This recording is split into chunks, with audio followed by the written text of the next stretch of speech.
যেন আমি সিংহাসনে বসতে পারি, পরবর্তীতে সুরুচি মায়ের গর্ভে আসতে পারি, যেন শ্রীহরির ভজন করবো, শ্রীহরির কৃপা লাভ করবো। উত্থানপাদ ডেকে ডেকে ধ্রুবকে বলতেছে, ও বাবা, যে সিংহাসনের জন্য তুমি শ্রীহরিকে ডাকবে, শ্রীহরির কৃপা লাভ করবে, বনের মধ্যে যাবে আমাদের সবাইকে ছেড়ে, বাবা তোমাকে আমি কথা দিলাম, প্রতিশ্রুতি দিলাম, তোমার আর বনের মধ্যে গিয়ে শ্রীহরিকে ডাকতে হবে না। বলছে কেন? বলছে যে সিংহাসনের জন্য শ্রীহরিকে ডাকবে, যে রাজ্যের জন্য শ্রীহরিকে ডাকবে, আজকে থেকে তোমাকে ওই অর্ধেক রাজত্ব, অর্ধেক সিংহাসন আমি তোমাকে দিয়ে দিলাম।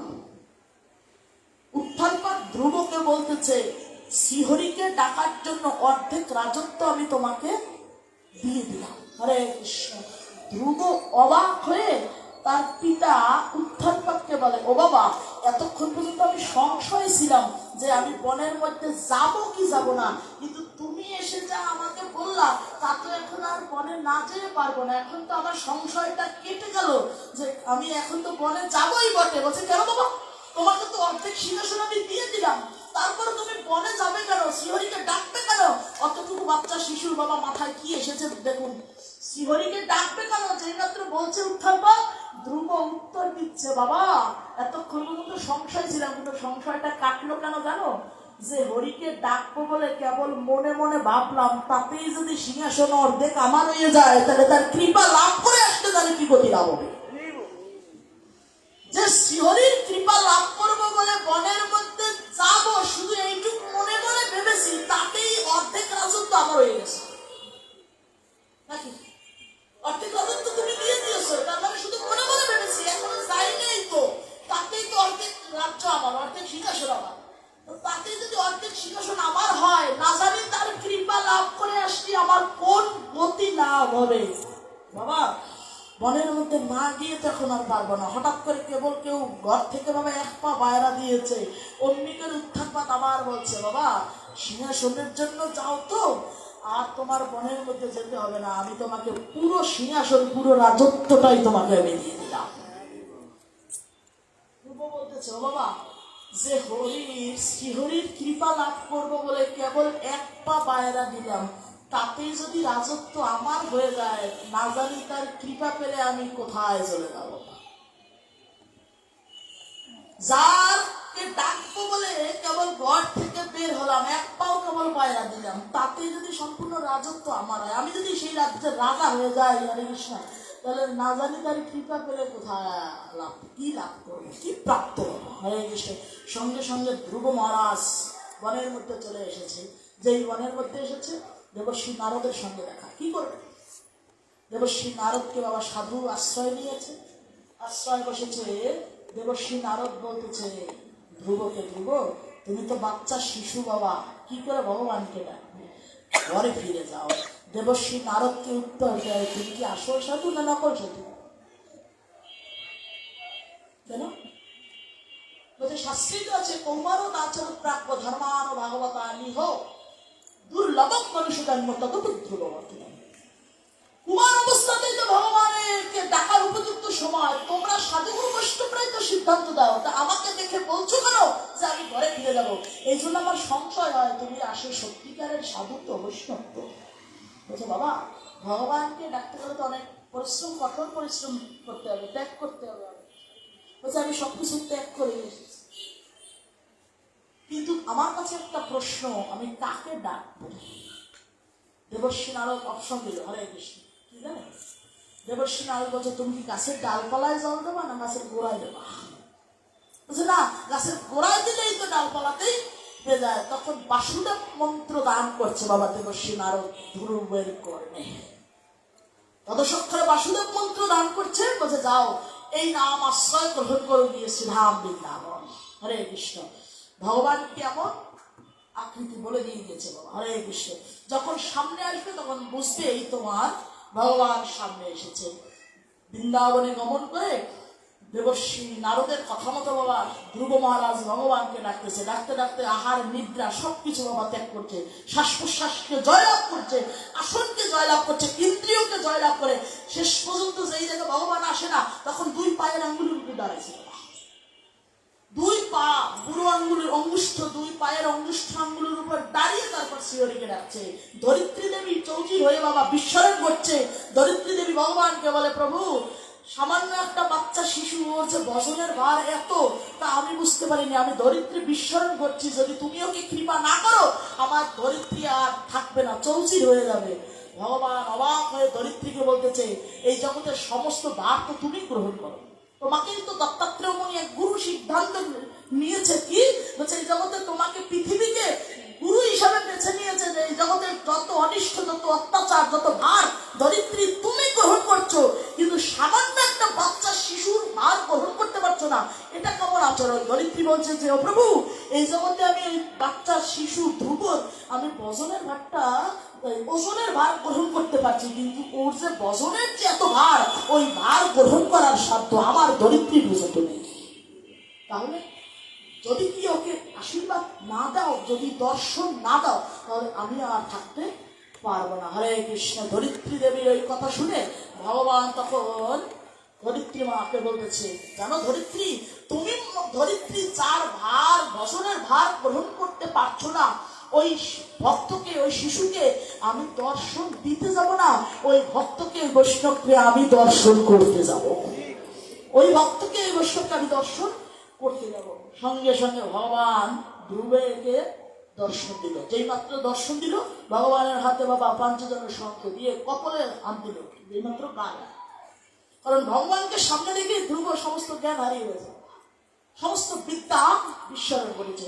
কি করে বিদ্যা ফিরিয়ে আনবে? একটু ধ্রুবের কপালে স্পর্শ যেই করেছে, আবার ফিরে এসেছে। ধ্রুবকে আশীর্বাদ করে, এই যে দেখুন পয়েন্ট টু বি নোটেড, এই জায়গাটাই বলার জন্য এতক্ষণ পেশাইছে বাবা। কি বলছে? হরে কৃষ্ণ। ধ্রুবের সম্মুখে যেই ভগবান এসেছে, ধ্রুবকে আশীর্বাদ করবে। ধ্রুব, কি চাও তুমি? আমি স্বয়ং গোবিন্দ তোমার সম্মুখে এসেছি, লক্ষ্মীপতি তোমার সম্মুখে এসেছি, কি চাও তুমি? আমাকে চাও, আমিও তোমার হয়ে যাব। ধ্রুব তখন বলতেছে, প্রভু তোমাকে দিয়ে আমার কি হবে? তোমাকে দিয়ে আমার কি হবে? কেন? হরে কৃষ্ণ। ভগবান সামনে এসে যদি বাবা, এই জন্য মহাজনগণ বলেছে যে যদি ভগবানও আপনার সামনে আসে, এইটা যেন ভাববেন না যে আপনার কৃপা হয়ে গেছে। ভগবান সামনে আসলেও আপনার কৃপা হবে না। কেননা দুর্যোধনের সামনেই কিন্তু ভগবান ছিল না, সম্মুখেই তো সবসময় ছিল। তার মানে ভগবান সামনে আসলেই যে ভাববেন যে কৃপা লাভ করে পেয়েছি বা উদ্ধার হয়ে গেছি, না বাবা। হরে কৃষ্ণ। এটা ভাবার বিষয় না।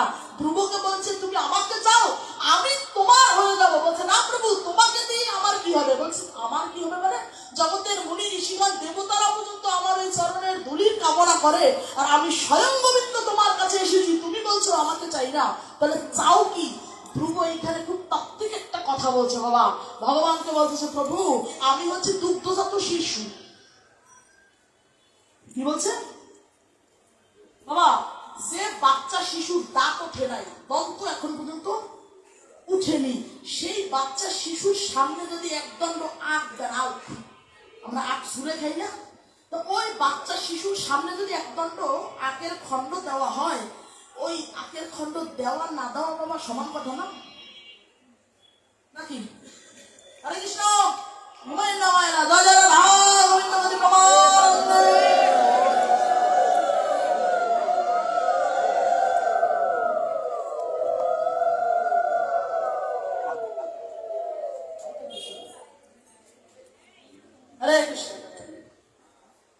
বলছে, আমি বাচ্চা শিশু, আমার সামনে যদি আখের দণ্ড দাও, আমি তো রস গ্রহণ করতে পারবো না। কেন? বলছে, তোমাকে যদি আমার সামনে আনো, এনে যদি বলো আমাকে আস্বাদন করো, আমার কৃপা লাভ করো, আমার সেই সাধ্য নেই তোমার কৃপা লাভ করতে। কি করে করবো? আমি তো বাচ্চা শিশু, তুমি তো রসালো আখের দণ্ড, আমার সেই সাধ্য নেই। বলছে, তাহলে চাও কি?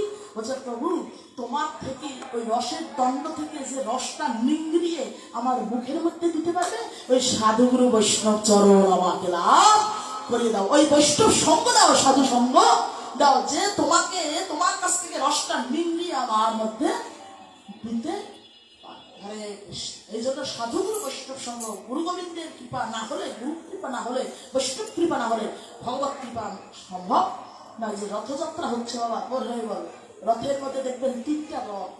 আমাদের এখানে তো একটা রথ হয়, কিন্তু বুড়িধামে কয়টা? প্রথমে পাঠায় কাকে জানেন? বলরাম। মাঝখানে, শেষে কেন বলরাম? সামনে কেন?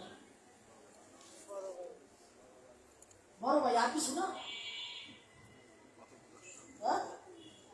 বাবা, এই জগতে আশ্রয় না করলে বিষয়ে যাওয়া যায় না, জানেন তো? হ্যাঁ, ওই প্রসঙ্গ বাদ দিলাম বাবা, এখন সেই সময় নাই। গর্ব আশ্রয় তত্ত্ব, বিষয় তত্ত্ব, জানি না। সামান্য একটু কথা বলছি। বৈষ্ণব চরণ আশ্রয় গ্রহণ করো, সাধু চরণ আশ্রয় করো। কেন? বৈষ্ণব চরণ আশ্রয় গ্রহণ করলে অনায়াসে ভগবত চরণ। হরে কৃষ্ণ। ভক্ত ভগবানকে, ভগবান ভক্তকে আগে কৃপা করে, নিজের ভক্তের থেকে ভক্তের ভক্তকে আগে কৃপা করে। এই জন্য বলছে যে ফুটবল হও, আগে ওই 22 জন 11 জন প্লেয়ারের লাঠি খাও, তারপরেই তো গোলপোস্টে ঢুকবা নাকি? গোলপোস্টে ঢুকতে গেলে তো 11 জন লাঠি খাইতে হইবে, লাঠি না খাওয়া তো গোলপোস্টে ঢোকা যাবে না। হরে কৃষ্ণ। তাই বৈষ্ণব চরণে করো, আকর্ষণে থাকো, স্পর্শে থাকো। শুধু কৃষ্ণ বর্তমান ছোট্ট একটু কথা বলছি। নবদ্বীপের একটা কথা বাবা। নবদ্বীপে হরে কৃষ্ণ মাধব ঘোষ নামে ছোট্ট একটা বাচ্চা ছেলে ছিল। মহাপ্রভুর অত্যন্ত প্রিয় ভক্ত মাধব। জগদীশ ঘোষের ছেলে, জগদীশ ঘোষের ছেলে, ওর নাম হচ্ছে মাধব। জগদীশ ঘোষ করতো কি? প্রতিনিয়ত বাবা মহাপ্রভুর সেবায় থাকতো। মহাপ্রভু তো শিবাসিনীরা কীর্তন করত, কীর্তনের জায়গা হচ্ছে শিবাসিনী। শিবাসিনীরা কীর্তন করে মহাপ্রভু যখন নিজের গৃহে ফিরত, শশীরাঙ্গিনায় ফিরত, তখন সারা গায়ে বাবা ধুলোবালি মেতে থাকতো। আর জগদীশ ঘোষ ও করতো কি? শচীয়াঙ্গিনায় এসে অপেক্ষায় থাকতো মহাপ্রভু কখন ফিরবে, আর মহাপ্রভুর সারা অঙ্গ সেবা করে, ধুলোবালি জেলে দেবে, একটু বাতাস করে হাওয়া করে দেবে, মহাপ্রভুর সেবা যাবে। এখন করতেছে, করতে করছে, হঠাৎ করে জগদীশ ঘোষ একদিন চিন্তা করছে, আমি তো করলাম, কিন্তু আমার পরবর্তীতে এই বারটা গ্রহণ করবে। ছেলে কিন্তু ছোট্ট একটা ছেলে। জগদীশ ঘোষ হঠাৎ করে সিদ্ধান্ত নিল, আমি তো মহাপ্রভুর সেবা করে গেলাম, কিন্তু অনিত্য দেহ তো, মৃত্যু অবশ্যম্ভাবী, কখন চলে যাব কেউ বলতে পারি না। কিন্তু মহাপ্রভু তো ক্লান্ত শরীর নিয়ে যখন ঘরে ফিরবে, আমি যখন না থাকবো, তখন আমার কাজটা কে করবে? এই চিন্তা করতে করতে জগদীশ ঘোষ হরে কৃষ্ণ তিনি করছেন তার ছোট্ট ছেলেটাকে মাধবকে নিয়ে মহাপ্রভুর সেবায় আসতেন। এই লীলাটা বাবার মুখে প্রথম দিন আমি শুনেছিলাম। হরে কৃষ্ণ। আমি যেদিন প্রথম ব্যাসাসনে উঠি, সেদিন বাবা আমাকে বলছে, আশীর্বাদ নিয়ে উঠেছি তো, বলছে বাবা আজকে এই লীলাটা পাঠ করে। প্রথম দিন ব্যাসাসনে পাঠ। মাধব ও করতো কি? জগদীশ ঘোষের সঙ্গে সঙ্গে মহাপ্রভু দেখতো যে বাবা কি করে মহাপ্রভুর সেবা থাকে, গরুর সেবা থাকে, তো বিভিন্নভাবে সেবা করতো। ওই মাধবকে নিয়ে আসতো আর মাধবকে বসিয়ে রাখতো, আর মাধবকে বলতো, মাধব একটু দেখ কি করে গরুর সেবা করতে হয়। ওই মাধব প্রতিনিয়ত ওইরকম বাবার সঙ্গে আসতো যেত, আসতো যেত। হঠাৎ করে মাধব একদিন ওই যখন এসেছে তার বাবার সঙ্গে, হঠাৎ করে মাধব একদিন মহাপ্রভুর দিক তাকিয়ে বলতেছে, ও প্রভু, যতদিন থেকে তোমার কাছে আসি ওই বাবার হাত থেকেই তো সেবা গ্রহণ করছো, আর আমাকে পাশে বসিয়ে রাখো, আমি কবে তোমার সেবা দিতে পারবো? ইচ্ছা লাগতো। মাধবের একটু ইচ্ছা জেগেছে। যেই মাধবের ইচ্ছা জেগেছে, মাধব যেই নিজের কথাটা বলেছে প্রভুর কাছে, বোধ হয় বাবা প্রভু মাধবের কথাটা ধরে বসে আছে। ছোট বাচ্চা শিশু তো, ওর যেই প্রভুর প্রতি ইচ্ছা জেগেছে, সেবার প্রতি, প্রভু বাবা ওর কথাটা গ্রহণ অবাক হয়ে যাচ্ছে। হরে কৃষ্ণ। মাধবের দিকে তাকিয়ে গরুরি বলতেছে, বাবা তুই আমার সেবায় থাকবি, একটু অপেক্ষা কর। মাধব তো প্রতিনিয়ত আসে বাবা, আর তাকিয়ে থাকে বাবা আর এদিকে, কবে তোমার সেবা করবো, কবে তোমার সেবা করবো। যেদিন সময় আসবে সেদিন বাবা ঠিক করবে, কিন্তু ওই অপেক্ষায় বাবা মহাপ্রভু আছে, কবে মাধবের হাত থেকে সেবা করবো। তা জগদীশ ঘোষ এরকম আসে, তো আসে যায় আসে যায় আসে যায়, ছেলেটাকে নিয়ে আসে। হঠাৎ করে একদিন জগদীশ ঘোষ বাবা অসুস্থ হয়ে পড়েছে, শয্যাশায়ী হয়ে পড়েছে। যেই শয্যাশায়ী হয়ে পড়েছে, জানি তো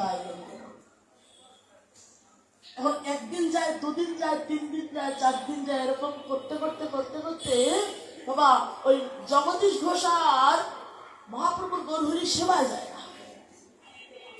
যেই সেবায় যায় না, মাধব ছোট বাচ্চা তো, ও দেখতেছে বাবা আর গোড়াচাঁদের সেবায় যায় না, তার মহাপ্রভুর সেবায় যদি না যায়, তা মহাপ্রভু এসে তো খুব কষ্ট ভোগ করে, তা ঘরের সেবাটা করে গে। হঠাৎ করে মাধব ওর বাবার কাছে এসে জিজ্ঞেস করছে, ও বাবা, অনেকদিন তো হলো তুমি শয্যাশায়ী হয়ে পড়ে আছো, বিছনা থেকে উঠছো না, যদি নাই, ছোট বাচ্চা শিশু তো বাবা, ওরা এই জ্ঞানটা কুনি। বাবাকে বলতেছে যে বাবা, অনেকদিন তো শয্যাশায়ী হয়ে বিছানায় পড়ে আছো, এবার একটু ওঠো না, ওই গৌরহরির একটু সেবায় চলো, অনেকদিন যাবত তো বিছানায় পড়ে আছো, কবে যাবে আর সেবায়। গৌরহরি তো একা একা আসে, ওই ঘরের মধ্যে ক্লান্ত অবস্থায় থাকে, যদি সেবা নাই করো তো গৌরহরি একটু আনন্দ পায় না। কিন্তু জগদীশ ঘোষ তো জানে বাবা, এমন ভাবে শয্যাশায়ী হয়েছে, প্যারালাইসিস হয়ে পড়ে আছে, ওই অঙ্গ প্রত্যঙ্গ আর নাড়াতে পারে না। জগদীশ ঘোষ চোখের জল ফেলে মাধবকে বলে, মাধব রে, বোধহয় গৌরহরির সেবা আর এই মনুষ্য দেহ দিয়ে এই জন্মে আর করা, এই জন্মে বোধহয় আর করা হবে না। হরে কৃষ্ণ। মাধবকে ডেকে ডেকে বলে ওই জগদীশ ঘোষ।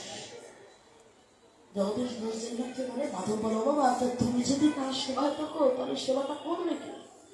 ওই মুহূর্তে জগদীশ ঘোষ মাধবকে বলতেছে, বাবা আমি তো আজকের দিনের অপেক্ষাতেই ছিলাম, যে কোনোদিন যদি আমি অপারক হয়ে যাই, ভগবানের সেবা করতে না পারি, অন্তত তুই আমার অসম্পূর্ণ কাজটা করে। মাধব, আজকে থেকে গৌরহরির সেবা বোধহয় আমি তো আর পারবো না, আমার হয়ে তুই অন্তত গৌরহরির সেবাটা। আর মহাপ্রভুর কাছে যখন যাবি, মহাপ্রভু যখন যদি তোকে আশীর্বাদ দিতে চায়, তখন ওই আশীর্বাদ তোকে যদি বলে যে কি আশীর্বাদ নিবি, এই আশীর্বাদ নিবি না যেন আমি সুস্থ হয়ে যাই, এই কথা বলবি না। একবার আশীর্বাদ নেওয়ার সময় যদি দেয় তোকে আশীর্বাদ, তখন বলবি, প্রভু বাবাকে দেখে এসেছি শয্যাশায়ী অবস্থায়, কখন যে দেহত্যাগ করবে তা জানি না, কিন্তু বাবার আত্মাটাও যেন এই জগৎ থেকে বেরিয়ে যাওয়ার সময় ওই তোমার হা নিতাই হা গৌরাঙ্গ বলতে বলতে এই জগৎ থেকে যেন বেরিয়ে যায়। এই জগৎ থেকে যখন বেরিয়ে যাবে, যাওয়ার সময় সন্তানকে উপদেশ দিয়ে, জগদীশ ঘোষ তার সন্তানকে উপদেশ দিয়ে যাবো, বাবা প্রভুর সেবায় তো যাচ্ছিস, ফিরে এসে যদি আমাকে না দেখতে পাস, তার জন্য তোকে বলে যায়, কোনোদিন যদি দেখিস ভয়েরই কারণ, তখন প্রাণ খুলে দোহাই দিবি রাধা গোবিন্দ যুগল চরণ। কোনোদিন যদি দেখি সম্মুখে মৃত্যু এসেছে, তখন ওই নমাচার্য হরিদাস ঠাকুরের মতো বলবি, হৃদয়ে ধরিব তোমার কমল চরণ, নয়নে দেখিব তোমার চাদর। ছেলেটাকে জড়িয়ে ধরে ছেলেটাকে পাঠাচ্ছে বাবা মহাপ্রভুর কাছে। মাধব এসে মহাপ্রভুর আঙ্গিনায়, শশী আঙ্গিনায় অপেক্ষা করছে। এদিকে মহাপ্রভু হরিনাম করছে শিবাস আঙ্গিনায়। হঠাৎ করে মহাপ্রভু শিবাস ঠাকুরকে বলছে, ও শিবাস, আজকে হরিনাম করে কোনো আনন্দ পাচ্ছি না, কেন জানো? তোর ভক্ত হয়তো আমার জন্য অপেক্ষা করে দাঁড়িয়ে আছে। শিবাস আঙ্গিনা থেকে যখন এসেছে, হরে কৃষ্ণ, এসেই বাবা ধুলোবালি মাখাতো, এসেই দেখতে পায় যে ছোট্ট মাধব মহাপ্রভু আসার আগেই তার জন্য দাঁড়িয়ে অপেক্ষা করেছে। যে মাধব এসেছে, ও মাধব তুই এসেছিস কেন বাবা, তোর বাবা কই? মহাপ্রভু, কথাই বাবা, বাবা তুই এসেছিস কেন? তুই তো ছোট বাচ্চা শিশু, তুই কেন এই রাতে একা একা এখানে এসেছিস? তোর বাবাই তো আমার সেবা করে, যা যা তোর বাবাকে গিয়ে পাঠিয়ে দে। তুই ছোট বাচ্চা শিশু, তুই কি করে আমার সেবা থাকবি? রাত হয়েছে তো বাবা, একা একা তো তোর বাড়ি যেতে হবে, কি করে একা একা ফিরে যাবি? আমি ঘুমাবো, তুই ঘুমাবি না? তোর ঘুম আসবে না? মাধবকে যেই এইমাত্র কথা বলে মাধবকে ঘর থেকে বের করে দিচ্ছে মহাপ্রভু। হরে কৃষ্ণ। মাধব চোখের জল ফেলে দিয়ে মহাপ্রভুর স্মরণ করে বলতেছে, প্রভু তুমি তো বলো এই জগতে তোমার নাম করে আশ্রয় করে দাও, এই জগৎ থেকে বেরিয়ে যেতে পারি। তুমি তো বলো এই জগতে উপযুক্ত সময় হচ্ছে শিশুকাল অবস্থায়, তুমি কেন আমাকে তাড়িয়ে দিচ্ছ? প্রভু ঘুমাবো তো, ঘুম তো দেবো, কিন্তু এমন একদিন ঘুমাবো যদি কেউ পাশ থেকে ডাকে, ডাক দেওয়ার শুনবো না। আর প্রভু বলছো যে একা একা যেতে হবে, যেদিন এই জগৎ থেকে প্রাণটা বের হয়ে যেদিন চলে যাব, সেদিন ওই একা একা যেতে হবে, একা একা যেতে হবে।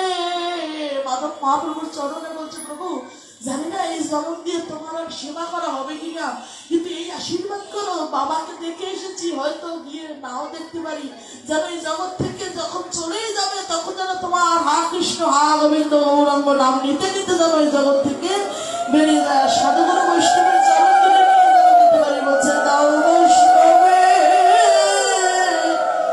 ওই চরণ ধরে, দাও বৈষ্ণবে ওই চরণ ধুলি, আমার জনম আমার ধন্য করি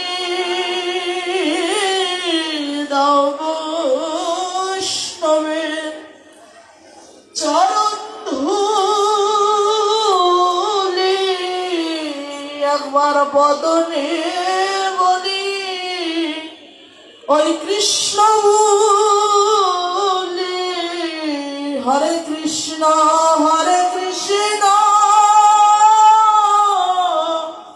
কৃষ্ণ কৃষ্ণ হরে হরে,